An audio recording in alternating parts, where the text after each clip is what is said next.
Hello friends, આજે આપણે લોકો ગાલા અસાઇનમેન્ટની અંદર કરીએ છીએ પેપર નંબર પહેલું. અને આ પેપર નંબર પહેલું છે એનો આપણે દાખલો કરશું વાર્ષિક હિસાબ વિભાગ એફ ની અંદરનો પહેલો દાખલો વાર્ષિક હિસાબો ગાલા અસાઇનમેન્ટમાંથી. ગાલા અસાઇનમેન્ટનું પેપર નંબર પહેલું જુઓ ફ્રેન્ડ્સ, તો તમને લોકોને કહે છે શું કહે છે સમજો કે કૃપા અને કોમલ 3:2 ના પ્રમાણમાં નફો નુકસાન વેચી લેતા એક પેઢીના ભાગીદારો છે. એટલે અહીંથી જ અંડરલાઈન કરી દેવાય 3:2. શું કામ એને? કારણ કે જ્યારે આપણે લોકો પેપર ભરતા હોઈએ તો ત્યારે આપણે પાછું આ ગોતવા માટે સમય બરબાદ કરવો પડે નહીં. ડાયરેક્ટલી આપણી નજર ત્યાં જ જાય કે 3:2 છે. આગળ 31/3/2021 રોજનું કાચું સળિયો અને હવાલા પરથી પેઢીના વાર્ષિક હિસાબો તૈયાર કરો. મેં તમને લોકોને શીખવ્યું છે કે દાખલાની શરૂઆત ઓલવેઝ આપણે લોકો ક્યાંથી કરીએ છીએ ફ્રેન્ડ્સ? મૂડી લખીને. તો લખો, ચલો, મૂડી ખાતે જમા બાજુ લખો. મૂડી ખાતે જમા બાજુ તારીખ 1/4. ચલો, ક્યારનું કીધું છે? 31/3/2021. તો આનું વર્ષની શરૂઆત ક્યારે થઈ હોય? 1/4/2020 માં. લખો બાકી આગળ લાવ્યા. જોવો જોઈએ ફ્રેન્ડ્સ, કૃપાની મૂડી કેટલી છે? જમા બાજુ 1,10,000 અને કોમલની કેટલી છે? 90,000. સામેની બાજુ એટલે કે ઉધાર બાજુ તારીખ 31/3/2021 આપણે લોકોએ શું લખવાનું છે ગાઈઝ? ઉપાડ લખવાનું છે. એટલે અહીંયા લખશું ઉપાડ ખાતે. જોવો જોઈએ કૃપાનો ઉપાડ કેટલો છે? 10,000 અને કોમલનો ઉપાડ પણ 10,000. તારીખમાં ખબર ન પડે તો કહી દઉં કે મૂડીની અંદર પહેલી તારીખ આવશે અને બાકી બધાની અંદર કઈ તારીખ આવશે? છેલ્લી તારીખ. બીજું આ સેમ ટુ સેમ સ્વાધ્યાયનો દાખલા નંબર 8 જેવો દાખલો છે, બ્રહ્મા અને વિષ્ણુ. જો તમને લોકોને યાદ હોય તો સ્વાધ્યાયનો દાખલા નંબર 8 એટલે આજ ઘરે જઈ અને સ્વાધ્યાયનો દાખલા નંબર 8 પણ કરી લેજો ફ્રેન્ડ્સ. ઓકે, ચલો, વિધાઉટ વેસ્ટિંગ ટાઈમ આપણે લોકો પહેલો હવાલો કરીએ છીએ. મશીનરી પર 6% અને ફર્નિચર પર 20% લેખે ઘસારો ગણો. ચલો, સિમ્પલ હવાલો છે. મશીનરી જોવો જોઈએ, મશીનરી કેટલાની આપી છે તમને? 1 લાખ. તો જ્યાં આપી છે ત્યાં ને ત્યાં જ મિલકત લેણા બાજુ અંદરની કોલમમાં લખો મશીનરી 1 લાખ રૂપિયાની. ઘસારો કેટલા ટકા કીધો છે? 6%. ઘસારો ગણેલો નથી આપ્યો ને? નહીં. તો લખો માઇનસ ઘસારો 6% કરો એટલે કેટલો થાય ફ્રેન્ડ્સ? 6,000. તો 12 કાઢો 94,000. મશીનરી ઉપર 6,000 ઘસારાની બીજી અસર ક્યાં લખશો ગાઈસ? નફા નુકસાન ખાતાની ઉધાર બાજુ. તો લખો નફા નુકસાન ખાતે ઉધાર બાજુ મશીનરી પર ઘસારો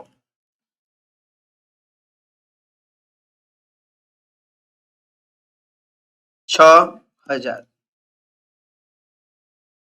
એના પછી કે છે કે ફર્નિચર ફિક્સચર પર 20% લેખે ઘસારો. ચલો, આની એન્ટ્રી પણ આની જેમ જ થશે. બંને એન્ટ્રી સાથે કરો જોઈએ ગાઈસ. મિલકત લેણા બાજુ લખો ફર્નિચર ફિક્સચર.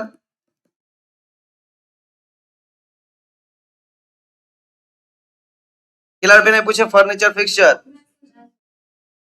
ફર્નિચર ફિક્સચર્સ 10,000 માઇનસ ઘસારો 20% કરો એટલે કેટલો થાય? 2,000. 12 કાઢો કેટલા ગાઈસ? 8,000.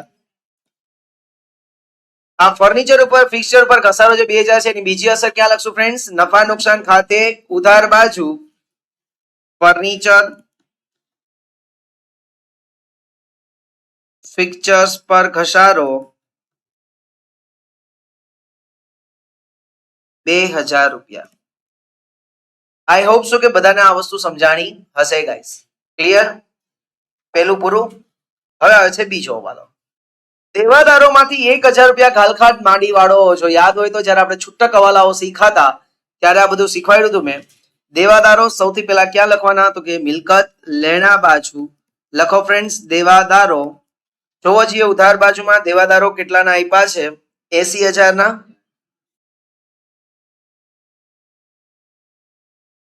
એમાંથી આપણે સૌથી પહેલા શું માઇનસ કરવાની હોય? ઘાલખાત. શું વાંચીને આપણે કરી? હવાલાની. તો અહીંયા હવાલો લખવાનો. કેટલી છે ગાઈસ? 1,000 રૂપિયા. 80,000 માંથી 1,000 માઇનસ કરો એટલે બચે કેટલા? 79,000 રૂપિયા. ઘાલખાતની બીજી અસર તમને બધાને ખબર છે. ક્યાં લખશું? નફા નુકસાન ખાતાની ઉધાર બાજુ એક ફોર્મેટ બનાવશું અને આ ફોર્મેટનું નામ છે હકા હકા. તો લખો ગાઈસ ઘાલખાત હવાલાની પ્લસ ઘાલખાદ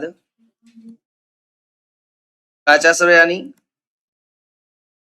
પ્લસ ઘાલખાદ અનામત હવાલાની માઇનસ ઘાલખાદ અનામત કાચા સરવૈયાની હકા હકા.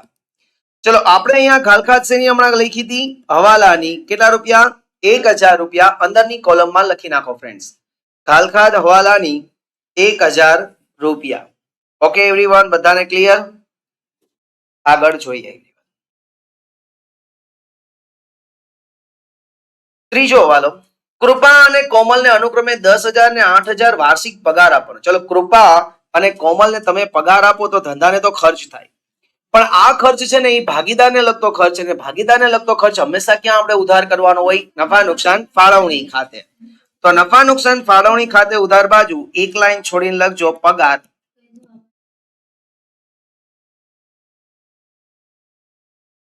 કૃપા કોમલ કેટલો કેટલો દેવાનો છે અનુક્રમે? 10,000 ને 8,000. કૃપાને 10,000, કોમલબેન ને 8,000. થયું?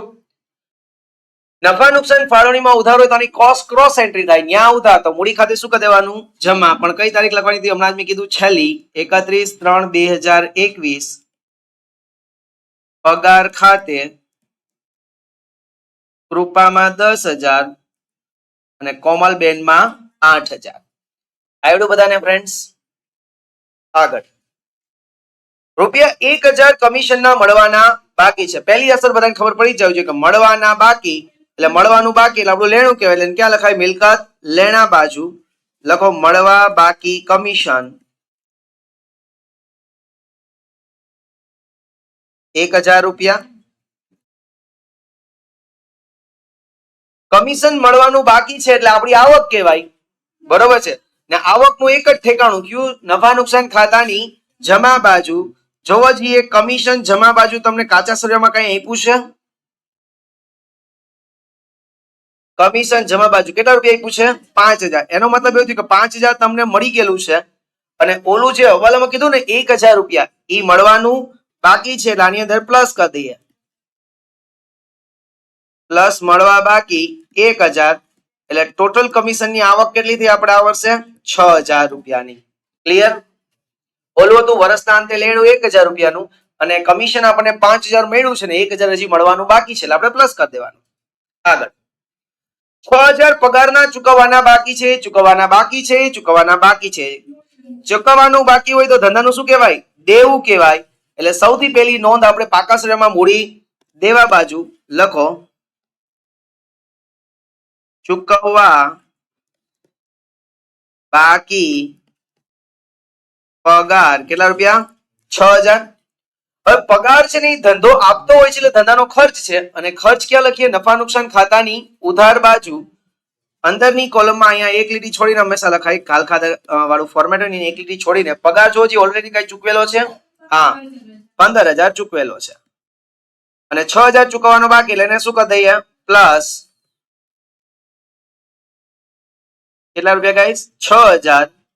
એટલે આ વર્ષનો કુલ પગાર કેટલો થયો ફ્રેન્ડ્સ? 21,000. ના okay my dear friends, I hope so કે બધાને સમજાણું.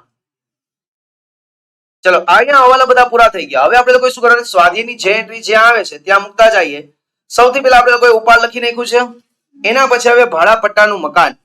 તો ભાડા પટ્ટાનું મકાન કઈ બાજુમાં આપ્યું છે? મિલકત લેણા બાજુ. તો લખી નાખો મિલકત લેણા બાજુ ભાડા પટ્ટાનું મકાન. ભાડા પટ્ટાનું મકાન આપણી મિલકત કહેવાય. અંદરની કોલમમાં લખજો કેટલા રૂપિયા છે? 1,20,000. જો યાદ આવતું હોય તો કે એક આરે તમે 5-10 વર્ષનું ભાડો આપી દો અને ભાડા પટ્ટો કર્યો કહેવાય. હવે આ તમે ભાડું કેટલા મહિનાનું વર્ષનું આપ્યું છે? 10 વર્ષનું. તો 1,20,000 10 વર્ષના છે તો ચાલુ વર્ષ એક વર્ષ તો પતી ગયું કે નહીં? તો એક વર્ષનું ભાડું માઇનસ કરી દઈએ. માઇનસ ચાલુ વર્ષનું ભાડું 1,20,000 ભાગ્યા 10 વર્ષ એટલે કેટલા થયા? 12,000. એટલે 12 કાઢો 1,08,000. ચાલુ વર્ષનું જે ભાડું છે એ ધંધાનો ખર્ચ છે ને ખર્ચ ક્યાં લખાય? નફા નુકસાન ખાતાની ઉધાર બાજુ લખો નફા નુકસાનમાં ઉધાર બાજુ ચાલુ વર્ષનું માંડી વાળેલ ભાડું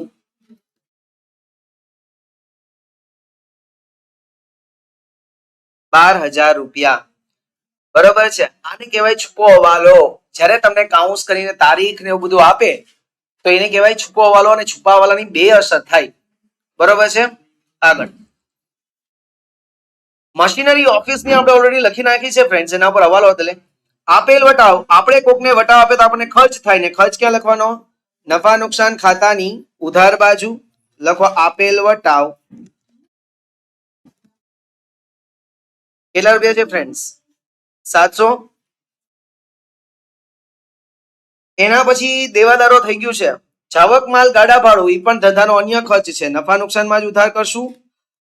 જાવક માલ ગાડા ભાડું કેટલા રૂપિયા એવરીવન?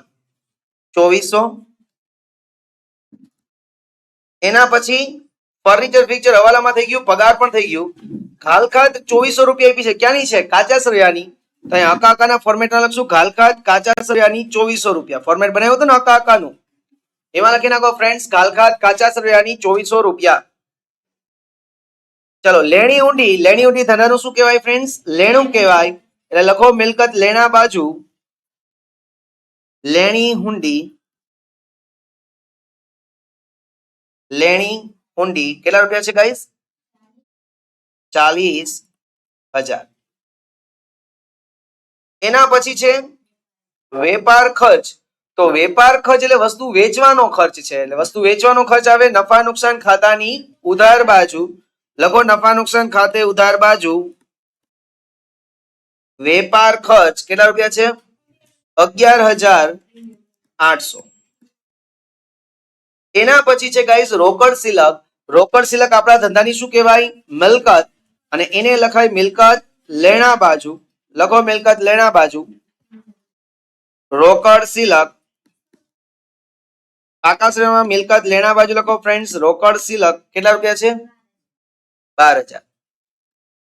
એના પછી તમને લોકોને આપ્યો છે સ્ટોક તારીખ 31/3/21 નો.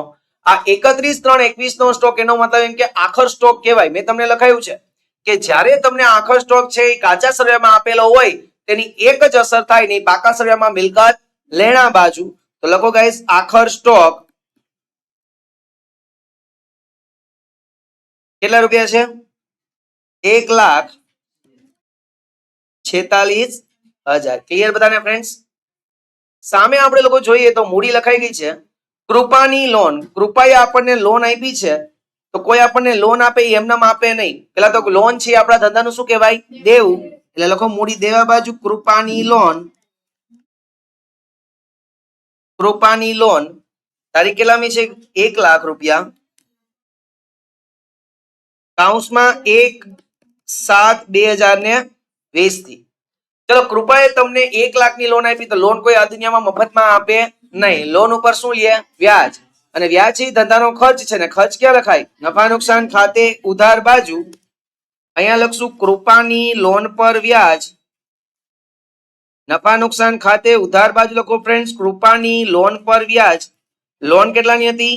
1,00,000 ની.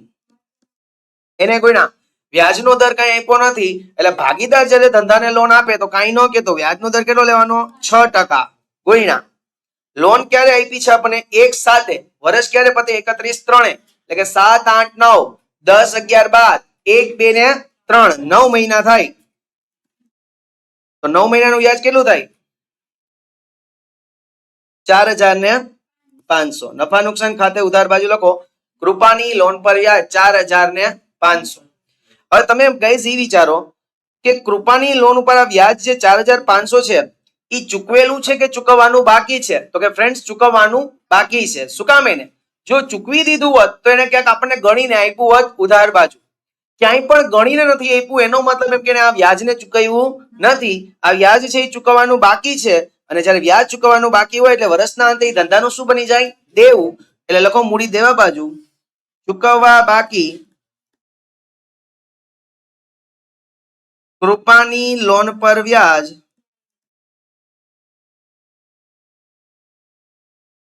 કેટલા રૂપિયા ફ્રેન્ડ્સ? 4500. ના okay my dear friends, clear બધાને? ઓકે, આગળ લેણદારો. તો લેણદારો એ ધંધાનું દેવું કહેવાય. લખી નાખો મૂડી દેવા બાજુ. લેણદારો કેટલા રૂપિયા છે? 50,000. એના પછી કમિશન આવી ગયું. દેવી હુંડી ધંધાનું દેવું કહેવાય. એ પણ લખી નાખો મૂડી દેવા બાજુ. દેવી હુંડી કેટલા રૂપિયા એવરીવન? 10,000. એના પછી વેપાર ખાતે, એનો મતલબ કે એ લોકો ઓલરેડી વેપાર ખાતું બનાવી લીધું છે અને એને નફો ગોતેલો છે 1,94,500. જમા બાજુ એ પેલા જમા બાજુ લખીએ છીએ સાચો નફો કૌંસમાં વેપાર ખાતેથી લાવ્યા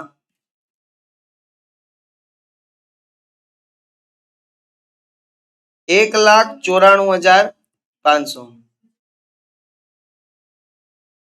ચલો થઈ ગયું ફ્રેન્ડ્સ. મળેલ વટાવ, આ મળેલ વટાવ આપણી આવક કહેવાય ને આવકને પણ લખો નફા નુકસાન ખાતે જમા બાજુ. મળેલ વટાવ કેટલા રૂપિયા? 800. ક્લિયર બધાને ફ્રેન્ડ્સ? કન્ફર્મ? ઓકે, ચલો ટોટલ મારી. ચલો જમા બાજુનું ટોટલ શું આ છે? 2,01,300. 2,01,300. ચલો 2,01,300 પેલા ખાલખાદ નો ટોટલ બહાર કાઢી લેજો ગાઈસ. 3400 રૂપિયા થાય ને? ખાલખાદ નો ટોટલ 3400 પેલા બહાર કાઢ્યો. હવે 2,01,300 માંથી આ બધું માઇનસ કરો. પાછળ જવાબ જોતા જવાબ આવે છે 1,37,500. આને આપણે લોકો કહીએ છીએ ફ્રેન્ડ્સ કયો નફો? ચોખ્ખો નફો. નફા નુકસાન ખાતામાં જે હોય છે એને કહેવાય ચોખ્ખો નફો. એ ત્યાં ઉધાર હોય છે અને નફા નુકસાન ફાળવણીમાં શું હોય છે? જમા. 1,37,500. અહીંયા લખવાનું ચોખ્ખો નફો, અહીંયા ઉધાર, અહીંયા જમા કરશું.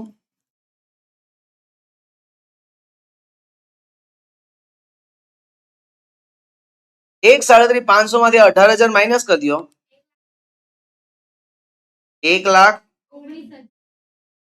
આને આપણે લોકો કહીએ છીએ વેચણી પાત્ર નફો. આ કોની વચ્ચે વેચાશે? ભાગીદાર એટલે કે કૃપા કોમલ વચ્ચે. કયા પ્રમાણમાં?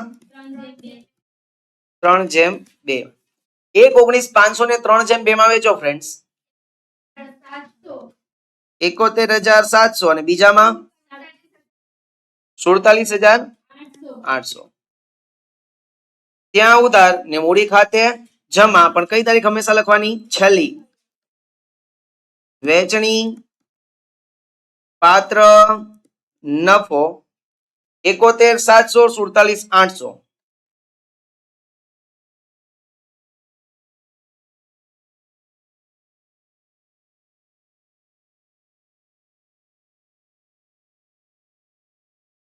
ચલો હવે કૃપાનો ટોટલ કરો પેલા.